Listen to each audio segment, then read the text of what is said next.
through later wasn't fast enough, and this was the fastest way we could come up with.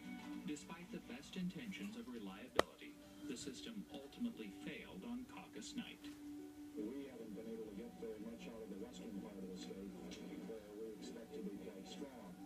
Bush took out an early lead just as that late vote started to come in. The computers crashed, and no real hope of getting him started again. And reporters are, I got to write a lead.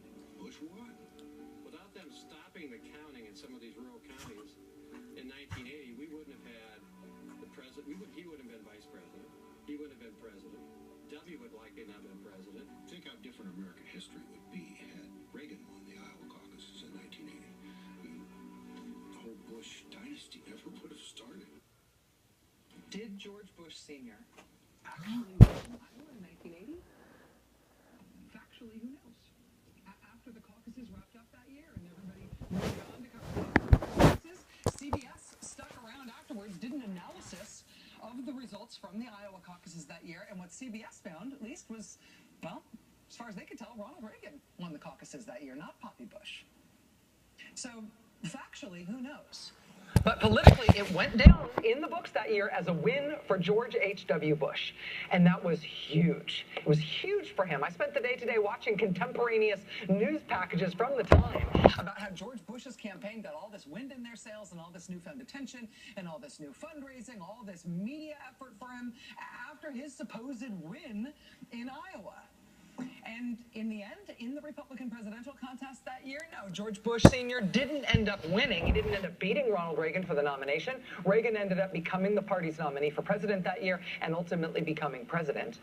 But thanks to that big surprise win that George Bush pulled off in Iowa, that supposed win, thanks to the huge boost that gave to the Bush campaign that year, George Bush did establish himself in 1980 because of Iowa as the primary challenger, the main challenger to Ronald Reagan, the next best guy in the field. And it is a matter of historical record that is why Ronald Reagan chose George H.W. Bush to be his vice presidential running mate that year. And that did make George H.W. Bush Ronald Reagan's vice president. And that did start the Bush legacy in presidential politics. And the rest is history. Or it's a computer glitch, depending on where you are in the matrix. Small ripples in the state of Iowa can create very big waves in the whole world that last for a very, very long time. Last night in Iowa, the winner on the Republican side was Texas Senator Ted Cruz. Senator Cruz winning the Iowa caucuses would not have been a shock had the vote happened in December when he was consistently leading in the Iowa polls. Because the Iowa caucuses were not in December, though, they were last night. It was something of a surprise result because Ted Cruz had stopped leading in the Iowa polls around the holidays, right around the turn of the year. Donald Trump had been beating Ted Cruz soundly in all the Iowa polls, even the really good Iowa polls, for the last few weeks heading into last night's voting. So it was a surprise that Ted Cruz won last night. We're going to talk tonight about whether Ted Cruz is a real contender for the nomination, given Iowa's recent track record in Republican politics.